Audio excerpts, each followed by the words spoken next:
Ya, Assalamualaikum warahmatullahi wabarakatuh dan salam sejahtera. Pada hari ini kami akan membentangkan tugasan berkumpulan bagi movie review yang mana kumpulan kami telah memilih movie yang bertajuk The Assistant. Okay, sebelum itu saya perkenalkan ahli kumpulan kami ada tiga. Saya Amirul Hakimi dan Amin Nasrin serta Loga Nadini lah. Okey. Uh, un- untuk perbincangan hari ini, kami akan membentangkan sinopsis cerita, ringkasan karakter masalah mental, simptom masalah mental dan diagnostik berdasarkan instrumen, rawatan psikologi dan juga kes formulasi dan teori. Kita pergi kepada sinopsis cerita bagi The Assistant ini. Cerita The Assistant ini mengisahkan Zafiq yang telah dipenjara selama 10 tahun disebabkan pengkhianatan yang dilakukan oleh kawan baiknya sendiri dan bukannya disebabkan kesalahan dirinya, iaitu dia dituduh atas pengedaran dadah. Setelah dibebaskan, Zafiq mempunyai impian untuk mencari tahu punca kematian isteri dan anak lelakinya ketika dia dalam penjara dan ingin membalas dendam terhadap kematian tersebut. Kehadiran Ferus yang sentiasa datang tepat pada waktunya untuk membantu Zafiq membalas dendam tersebut. Zafiq berjumpa kembali dengan kawan baiknya sejak daripada muda iaitu Sam yang menjadi kaya dan meminta kerja dengan Sam untuk mencari duit bagi menampung kehidupan harian dia lah. Sambil bekerja, Zafiq dan Ferus mencari informasi berkaitan kematian keluarganya dan memukul serta membunuh orang-orang yang berkenaan yang dikatakan terlibat dengan kematian anak dan isterinya. Zafiq akhirnya menyadari bahawa Ferus itu adalah karakternya dari sudut agresif disebabkan oleh tekanan yang dihadapi olehnya. Zafiq kemudian mengetahui bahawa keluarganya dibunuh oleh rakan baiknya sendiri iaitu Sam dan dia berusaha untuk membunuh Sam. Di akhir cerita, selepas berjaya membunuh Sam, Zafiq dan Ferus mengambil keputusan untuk mencederakan sama sendiri dan membunuh diri dengan melompat terjun dari bangunan. Seterusnya, Okay, seterusnya adalah karakter dengan masalah mental. Dalam filem ini kita ada dua karakter utama yang bernama Zafiq dan Feroz. Okey, sekarang kita tengok tentang Zafiq. Zafiq ini orang yang baik. Dia mempunyai keluarga yang bahagia. Dia ada seorang isteri dan anak lelaki seorang. Dan kadang-kadang dia berasa diri dia tak berguna dan dia rasa sentiasa bersalah. Ada juga situasi dia tak boleh menangani dengan betul dan dia mudah putus asa sebab dia tak boleh menangani situasi tersebut lah. Kadang-kadang dia juga, bukan kadang-kadang, masa dia ada dekat penjara, dia berfikiran untuk mencederakan diri dan dia membunuh diri sendiri. Dan akhirnya dia ingin membalas dendam dan marah. Dia ada perasaan marah. Tapi cara untuk menyiasat sesuatu, menyiasat tentang misteri pembunuhan isterinya dia tak tahu.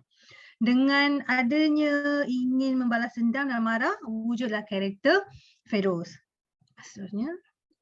Okey, dengan sinilah wujud dan Feroz diwujud dan dia membantu menyiasat misteri pembunuhan keluarga Zafiq. Dia merupakan seorang yang ganas dan jahat. Dia suka bergaduh dan boleh membunuh orang dengan selambanya. Dan dia juga ada yang pada akhir filem tu dia juga ada mempunyai keinginan untuk memiliki bisnes kawan dia tu yang mengkhianati Zafiq sebab dia perlukan kehidupan mewah. Dan akhirnya Feroz ni dia akan wujud sewaktu dia disakiti oleh orang lain dan masa dia memejam mata untuk tidur. Itu dua karakter yang ada masalah mental lah dari filem ni. Okey, simptom masalah kesihatan mental yang ada pada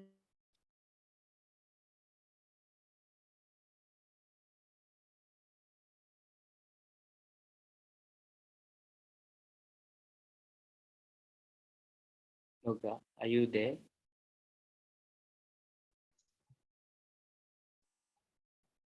dengar tak? Okey, teruskan. Okey.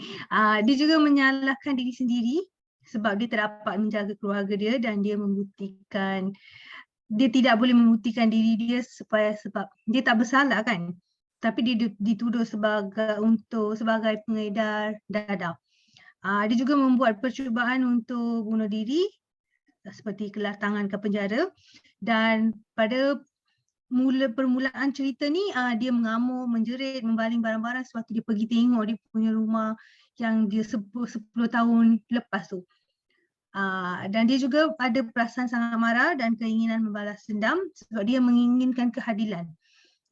Dan akhirnya kadang dia tidak sedar tentang perkara yang dia lakukan. Kadang-kadang dia lupa. Dia dah buat benda tu tapi dia lupa. Okay, seterusnya. Okay, dekat sini kita akan kaitkan simptom-simptom ni dengan DSM-5. So, kumpulan kita ada 2 simptom yang kita rasa lebih kepada karakter Zafir lah. Pertamanya ialah DID dan satu lagi adalah depersonalization. So dekat sini DID ni maksudnya dia ada 2 karakter yang mengambil alih secara giliran. Itu adalah DID. Dan depersonalization ni dia macam diri dia tak attach dengan diri dia sendiri. So kadang-kadang dia akan, macam mana cakap ya, dia akan keluar daripada diri dia, rasanya dia rasa itu bukan diri dia. Itu depersonalization. Okey, seterusnya. Okey, simptom masalah kesihatan masalah mental. Dia tak disturb. Okey, tak apa. DID ni dia macam Kak Aida cakap tadi, dia ada 2 personality state yang different. So dekat sini Zafir ni ada 2 karakter. First karakter dia adalah diri dia sendiri. Yang second karakter ni adalah Feroz. So second karakter ni biasanya notified by Zafir's friend Kwan, sebab Kwan once asked Zafir, "Are you okay in this movie?" because he had seen Zafir talking to himself and his behavior was more aggressive. So dekat rumah tu Kwan pernah tengok Zafir ni dia cakap bersendirian. Tapi untuk Zafir dia cakap dengan Feroz. Tapi Feroz tu tak wujud, dia wujud dalam minda je. So untuk orang lain nampak macam tak ada orang, dia cakap bersendirian. So itu adalah salah satu simptom yang kita nampak daripada DSM-5. Okay, seterusnya. Recurrent gaps in recall of everyday events, important personal information or traumatic event that are inconsistent with ordinary forgetting. So Zafir also always remember the events that hurt his heart. So dia kadang-kadang dia ingat tentang perkara-perkara yang menyakitkan hati dia. Dia kadang-kadang dia recall juga perkara yang dia rasa bahagia sewaktu dia ada bersama dengan keluarga dia dulu-dulu lah. Kadang-kadang dia ingat juga benda-benda yang dia kena buat untuk menyiasat murder family dia. Siapa yang buat. So dan dia juga start untuk investigate. Oh, dia 40 minit je. Tak apalah, nanti kita stop. Nanti kita stop dah. Nanti kita cut. 40 minit apa? 40 minit je satu sesi. Belum Okay, Lagat, 8 minit. teruskan. Kat mana tu tadi? Yang belakang tu. Previous slide rasanya 10. Ni. Dah. So dia tak ingat tentang dia ni menyewa tempat lain dan dia kumpulkan bukti-bukti dia dekat tempat lain. So masa orang pemilik rumah tu, masa dia tanya, jangan lupa bayar sewa tak? Lepas dia kata saya hanya jumpa orang, datang untuk jumpa orang je. So maksudnya dia dah lupa dia sewa rumah dekat tempat lain. Itu salah satu simptom. Contohnya, okay, cause clinically significant distress or impairment in social, occupation or other important areas of functioning. Zafir also doesn't get along well with people he know before. For example, he rarely talks to his friend Kwan even though he shares the same house. Maksudnya masa filem ni kita boleh nampak dia dengan Zafir dengan Kwan ni tak banyak bercakap walaupun diorang duduk dalam rumah yang sama. So when he go out of prison, he didn't follow the person who picked him up and just pretend not to know and keep walking. Masa mula-mula mula-mula filem tu kan ada orang nak ada letak nama dia kan, Zafiq, tapi dia buat tak tahu je dan dia elakkan orang tu di jalan terus. So dia dah tak ada connection dengan sosial dia, orang-orang sekeliling dia lah. Okay, seterusnya. Okay, the symptoms are not attributable to the physiological effects of substances. Contohnya apa-apa substance, bahan-bahan, dia tak ambil ataupun any other medical condition. Zafiq ni dia tak pernah ambil apa-apa dalam filem tu lah, dia tak pernah ambil apa-apa drugs or alcohol. Walaupun Sam tu nak influence dia untuk sell drugs, dia still refuse juga untuk buat job tu. So the two identities that exist in Zafiq do not exist from the use of material mentioned above. Maksudnya Feroz tak wujud sebab penggunaan substance. So dia saja wujud sebab tekanan yang dialami oleh Zafiq. Itu salah satu simptom DID yang more to Zafiq character. Okay. Dalam ni juga dia ada beberapa part tentang DSM-5. So men usually show more crime or violent behavior from women. In men, common triggers of acute dissociative states include combat prison condition and physical or sexual assault. So Zafiq has been in prison for 10 years for being accused of drug trafficking. He was languishing in prison for a crime he never committed. This situation can also cause problems for Zafiq. Maksudnya dia dekat prison tu 10 tahun. So benda tu pun boleh menjadikan benda tu boleh trigger Zafiq untuk menjadi Feroz. Dekat prison pun dia pernah diserang oleh sekumpulan kawan dan sewaktu dia nak bantu puan lah. During the fight, Zafiq's second character Feroz came out. This is also the trigger of Feroz's character coming out of Zafiq personality. So masa dia kena attack dalam group dekat gangster, semasa dia collect debt daripada orang, masa dia balik kan ada orang serang dia. So masa tu pun Zafiq, Feroz keluar. So itu salah satu simptom yang I nampak. 70% of outpatient DID have attempted suicide. So macam kita dah jelas, dia pernah injure himself, dia pernah kelar tangan dia juga ada perasaan tidak berguna dan dia rasa marah terhadap diri dia sendiri dan perasaan marah tu menyebabkan dia tidak boleh fikir secara rasional dan stres yang dihadapi tu pun boleh menyebabkan dia untuk commit suicide. Dan this is where the character of Feroz began to appear in Zafiq's daily life. So benda-benda ni yang menyebabkan Feroz ni muncul dalam kehidupan Zafiq. Okay, dari segi depersonalization pula, dia ada detachment daripada diri dia. Maksudnya dia dekat sini kan, the individual may feel detached from his or her entire being. So I am no one, I have no self. Maksudnya dekat sini Zafiq feels that he is useless to anyone. This has the same meaning as I am no one. Maksudnya dia rasa tidak berguna kan. So maksudnya dekat situ benda tu sama dengan memberi maksud yang sama macam I am no one. Itu yang I nak maksudkan kat situ lah. Seterusnya. Okay, the experience of depersonalization can sometimes be one of the split self, which one side observing and one participant. So kat situ, dekat filem tu, the character of Feroz takes a large part of Zafiq. So kita nampak Feroz ni yang banyak buat benda-benda yang jahat kan. Zafiq tu macam hanya mengikut je. So itu salah satu. Kat sini Zafiq character just watch and Feroz commit various crimes that Zafiq cannot be committed. Maksudnya Zafiq tak boleh buat tapi Feroz buat. So dia akan ikut je apa yang Feroz buat. Itu yang I nak maksudkan istilah. When Zafiq was investigating the murder of his family with Feroz, he once said we. So masa dia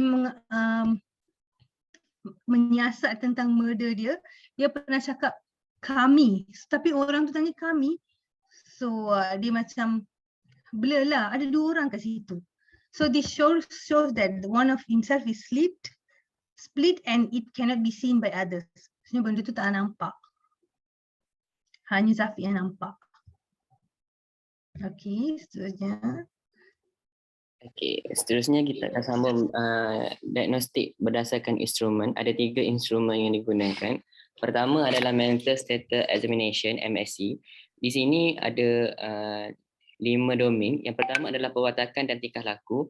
Di mana untuk perwatakan, pemakaian klien yang sering dipakai adalah lusuh dan tidak terurus. Keadaan fizikalnya juga cekung, kurus dan matanya berwarna hitam lebam disebabkan oleh sentiasa menangis dan juga rehat yang tidak mencukupi lah. Anggota badannya juga terdapat kesan luka dan juga cedera disebabkan dia suka untuk mencederakan diri dia. Dari segi tahap kesedaran, klien berada dalam keadaan kadang-kadang sedar dan kadang-kadang tidak sedar disebabkan terlalu banyak termenung. Ada masanya klien juga keliru dengan jawapan yang diberikan kepada soalan yang diajukan. Maksudnya dia bersifat blur lah. Okey, dari segi pergerakan psikomotor pula, klien ni dia kerap menggerakkan kepalanya apabila tertekan. Maksudnya bila dia gerakkan kepala dia, dia akan bertukar karakter lah daripada Zafiq kepada Feroz. Okey, dan untuk tingkah laku bagi Zafiq ini, ekspresi mukanya serasa sedih dan seperti muka rasa bersalah. Okey. Yang keduanya, cara berjalan klien juga sentiasa menunduk seumpama dia tidak ada keyakinan diri lah. Sebabkan dia dah masuk penjara, so dia loss of confidence level lah. Dan yang ketiga, pergerakan psikomotor klien juga agak belit apabila menerima arahan. Itu tingkah laku dia lah. Okey. Dari segi percakapan, kuantiti percakapan, klien ni dia seorang pendiam. Means Zafiq ni karakter dia seorang pendiam dan dia tidak banyak bercakap. Bahkan dia lebih suka bercakap hanya apabila ditanya dan perlu sahaja. Even waktu dia nak minta hutang sekalipun, dia just pergi dan dia macam gunakan physical language untuk minta hutang tersebut. Okey, kadar percakapan yang dikeluarkan adalah sederhana di mana kadang-kadang perlahan lah.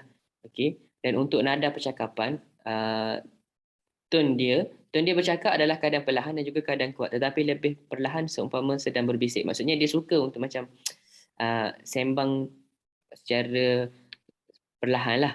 Okay. Dan dia hanya menaikkan suara bila orang tu tak memenuhi kehendak dia sahaja. Okay. Seterusnya untuk emosi dia ada 2, iaitu mood dan efek.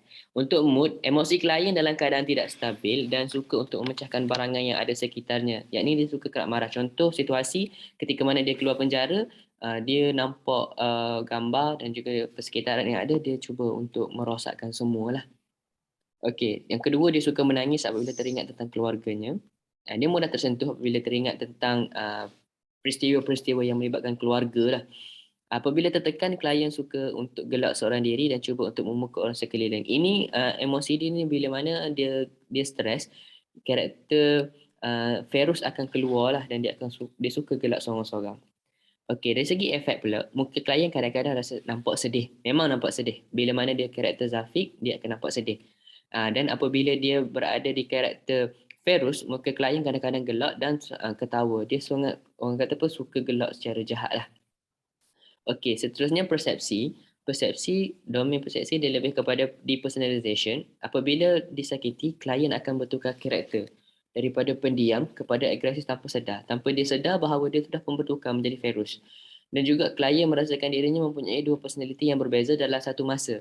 Tetapi dia tidak mengingati peristiwa berkenaan. Di sini dia menafikan kewujudan Feroz pada awalnya. Kemudian barulah dia sedar bahawa hakikat sebenarnya Feroz itu adalah karakter dirinya juga. Yang kedua. Okey. Seterusnya dari segi pemikiran, preservation, pemikiran klien sentiasa ada untuk balas dendam sebab pemikiran dia untuk balas dendam terhadap kematian isteri dan anak lelaki dia. Dan yang kedua, dia sentiasa berfikir untuk mati dan bunuh diri kerana dia ingin bersama keluarganya yang telah meninggal. So maksudnya di sini klien dia mempunyai pemikiran yang tidak rasional lah. Dia tidak rasional dan dia hanya berfikir mati sahaja dapat menyebabkan dia rasa tenang. Okay, seterusnya. Okay, seterusnya adalah DSM-5 yang kita measure daripada HUDAS. HUDAS ni ada 6 domain. Cognition, mobility, self-care, getting along, life activities dan participation. Seterusnya kita tengok soalan-soalannya.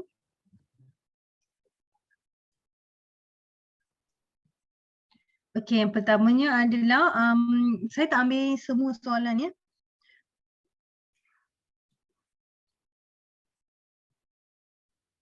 Baik, teruskan. Yang next tu. Saya tak yang depan lagi 22. 21, 22 ni. Saya tak ambil semua soalan, saya ambil soalan yang related dengan filem tu je.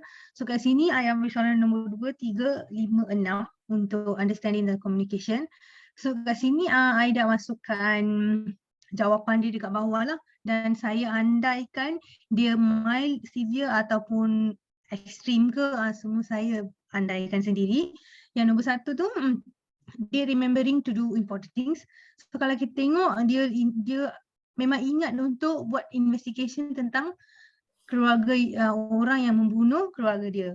So dia tak ada apa-apa difficulty untuk cari orang tu lah. So I rasa dia lebih kepada mild. Yang kedua adalah analysis and finding solution to problems in day-to-day life. I rasa dia tak boleh buat sebab kalau dia manage, memang Feroz tu tak wujud. So saya rasa dia lebih kepada severe. Yang seterusnya, generally understanding what people say. So kadang-kadang kan dia blur, apa yang orang bagi tahu tu kalau dia orang bagi arahan, dia tak dapat kan. So I masukkan dia mild. Yang seterusnya, starting and maintaining a conversation. Dia boleh start conversation dengan orang yang dia kenal. Kadang-kadang boleh lah dengan masa dia pergi collect hutang kan. So saya letak dia sebagai moderate. Seterusnya getting around, standing up from sitting down, itu semua macam nampak boleh je. Tapi dekat filem tu tak adalah, tapi I agak memang dia tak ada apa masalah.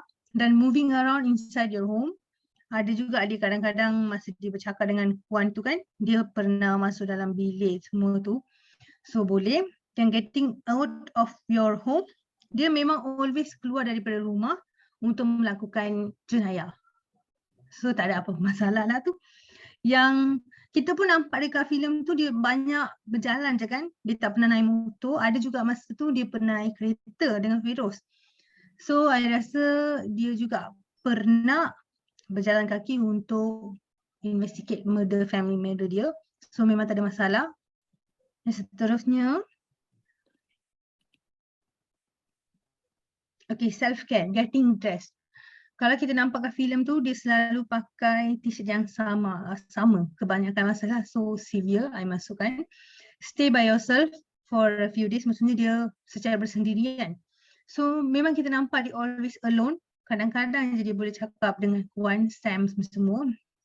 So I rasa dia memang tak ada masalah. Yang satu lagi tu, getting along with people, dealing with people you don't know. So yes, with Dewi. Yang Dewi tu yang membantu dia untuk siasat pembunuhan keluarga dia kan, yang dia pergi bagi pen drive tu, dia suruh untuk clearkan picture semua lah. So maintaining a friendship can maintain with Sam and Kwan. Lepas keluar daripada penjara, dia masih boleh berkawan dengan dia orang. Dan can be along with the people who are close to you.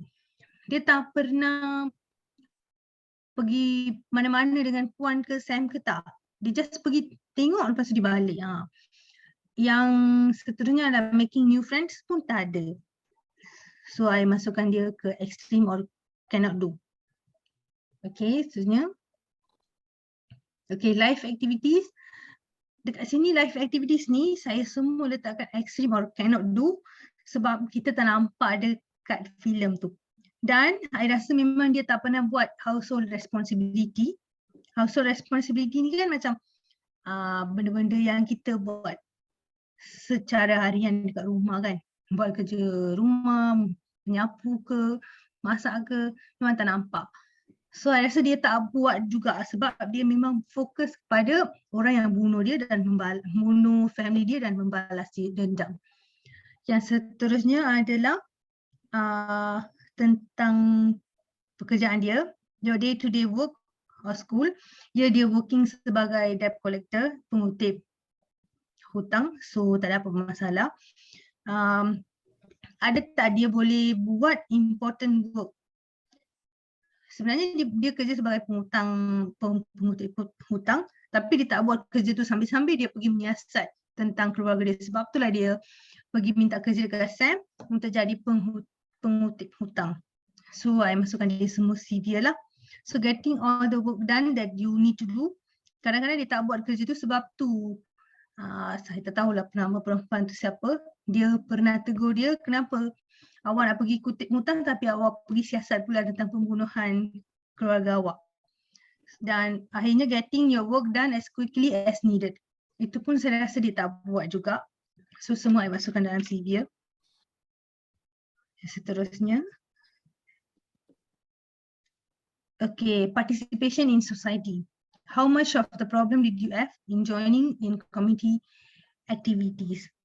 So kalau kita tengok ke filem tu memang tak tengok pun dia masukkan community activities macam festival ke, religious ke, apa ke, semua tak ada. So saya masukkan ke CV dia.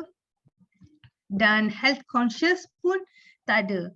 Kalau dia ada health conscious, dia tak akan dia tak akan pergi kelah tangan ke, tak akan cederakan diri dia ke, tak ada. Dan dia punya financial resources tentang health tu pun I rasa tak ada apa-apa masalah. Yeah, how much of the problem did your family have because of your family health problem pun saya tak tengok. Saya tak nampak dekat movie tu. Yang last tu, how much of the problem did you have in doing things by yourself or relaxation or pleasure? Dia memang tak pernah buat apa-apa untuk diri dia dalam filem tu. Yang boleh dirasa lega ke apa ke tak ada. Yang dia buat tu hanya bunuh je lah. So I masukkan dekat situ ekstrim ataupun dia tak pernah buat. Okay.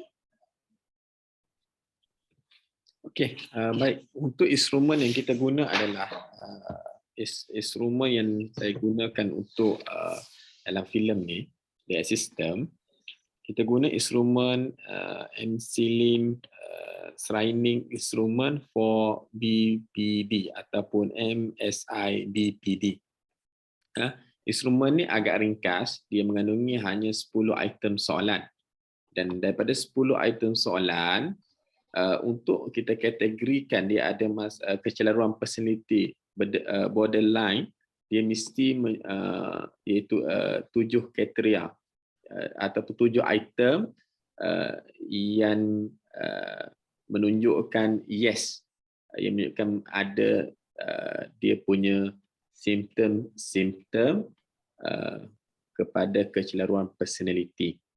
Dan instrumen MSI BPD adalah salah satu daripada instrumen yang diambil dan direka khas mengikut kriteria DSM-4. Okey, baik. Seterusnya. Okey, untuk rawatan, okey. Baik.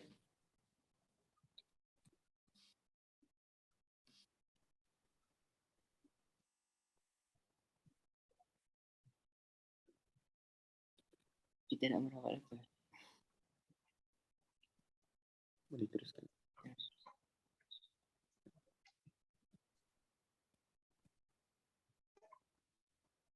Sekejap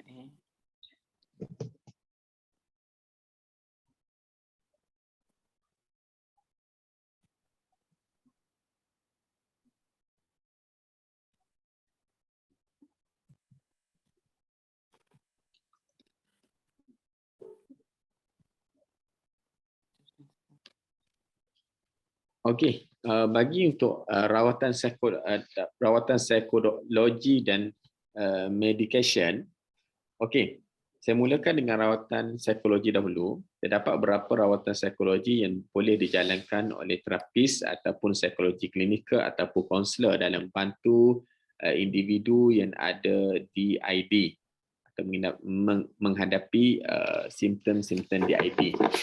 Antaranya adalah terapi tingkah laku dialektik ataupun kita panggil DBT, yang mana kita akan tengok bagaimana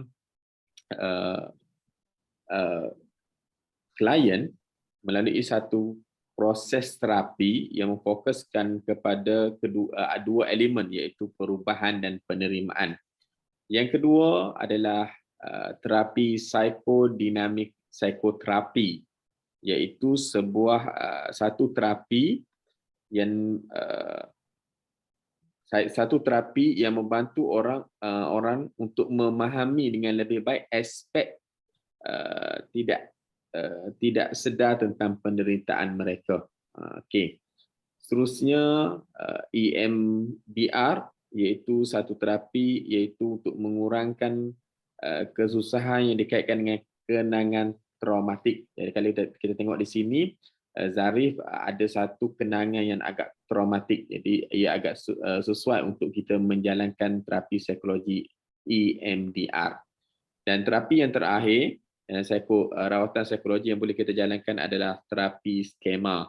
Yang ini adalah sekiranya Zarif, kita tengok daripada Zarif ni daripada Zafik daripada watak yang dilakukan, ada tak elemen-elemen yang mana simptom DID yang dihadapinya ini daripada zaman kanak-kanak.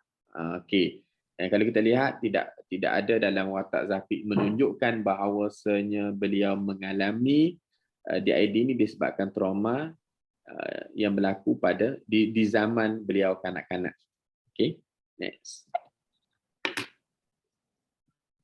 Okey, untuk rawatan medication ataupun medik lah, bahasa yang mudah untuk saya gunakan adalah tidak terdapat ubatan yang khusus untuk penyakit DID. Okey, namun sekretari biasa akan menggunakan ubatan-ubatan yang lain yang ada bagi membantu Zafik dalam proses pemulihan. Antara ubatan yang digunakan adalah antidepresan. Depresan itu membantu gejala kemurungan. Mungkin Zafik ini ada sedikit kemurungan disebabkan kesedihan, kehilangan isteri dan anak. Yang kedua adalah ubat anti kebimbangan. Ubat anti kebimbangan ni digunakan juga untuk mungkin ada beberapa gejala yang kita tengok dalam watak Zafik tu, dia agak bimbang tentang siapa kawan dan siapa lawan. Kita akan tengok dalam filem tersebut bagaimana Zafik yang kalau kita tengok dia tidur dalam keadaan yang seperti sedang berjaga-jaga dengan musuh. Yang ketiga adalah ubatan antipsikotik. Okey, ubatan ini juga digunakan dalam rawatan psikosis lah, iaitu di mana seseorang itu kehilangan sentuhan atau realiti. Okey, cara tengok watak Zafik tu, kita akan tengok bagaimana dia seakan-akan kehilangan realiti untuk diterima bahawasanya dia gagal melindungi keluarganya, yang mana isteri dan anaknya dibunuh ketika dia dalam penjara. Okay, next. Okay, kes formulasi dan teori. Okay, baik. Yang pertama adalah problem presenting. Okay, kalau kita tengok sini, Zafik mengalami tekanan disebabkan masuk penjara dan juga kematian anak dan isteri yang dibunuh ketika Zafik dalam penjara. Okey, perasaan rasa bersalah kerana tidak dapat melindungi keluarga dan ingin membalas dendam terhadap pembunuh keluarganya. Dan yang ketiga, mempunyai beberapa personality yang berbeza. Jadi kalau kita tengok tadi, sebagaimana dua sahabat saya bentang tadi, Zafik ni dia ada dua watak. Yang pertama watak dirinya, yang kedua watak Feroz. Dan kalau kita tengok di hujungnya ada lagi satu watak yang kita akan kenal pasti apabila tayangan The Assistant yang kedua, untuk kita tengok watak siapa yang watak yang ketiga. Okey. Seterusnya P yang kedua adalah predisposing. Okey. Tidak terdapat dalam segi biologi, dalam watak tu tak menunjukkan bahawasanya Zafiq ini mengalami masalah mental kerana faktor biologikal, iaitu warisan daripada keturunan atau ibu atau ayahnya ada mengalami masalah mental. Dari segi psikologi, okey, sebelum Zafiq ditangkap dan masuk penjara sebenarnya dia ada konflik dengan isterinya. Okey, jadi konflik itu telah bila berasa dalam penjara dan isteri dan anaknya dibunuh ketika dalam penjara, rasa bersalah itu lebih mendalam dan ia memberi kesan kepada kesejahteraan psikologi Zafiq. Okey, dari segi sosial, okey, kita tahu berdasarkan kenyataan ketika mula-mula Zafiq dia berjumpa dengan sahabat dia, Sam. Sam maklumkan bahawa dia cuba mengubah kawasan perumahan mereka kerana melihat persekitaran sosial di ketika itu adalah agak tinggi. Jadi Sam memberitahu Zafiq bahawa tujuan dia terlibat dalam bidang perumahan ataupun dalam bisnes ini adalah untuk membantu membangun kawasan-kawasan perumahan Zafiq agar tidak berlaku lagi peristiwa sebagaimana yang terjadi kepada anak dan isteri Zafiq. Ini menunjukkan persekitaran sosial di sekitar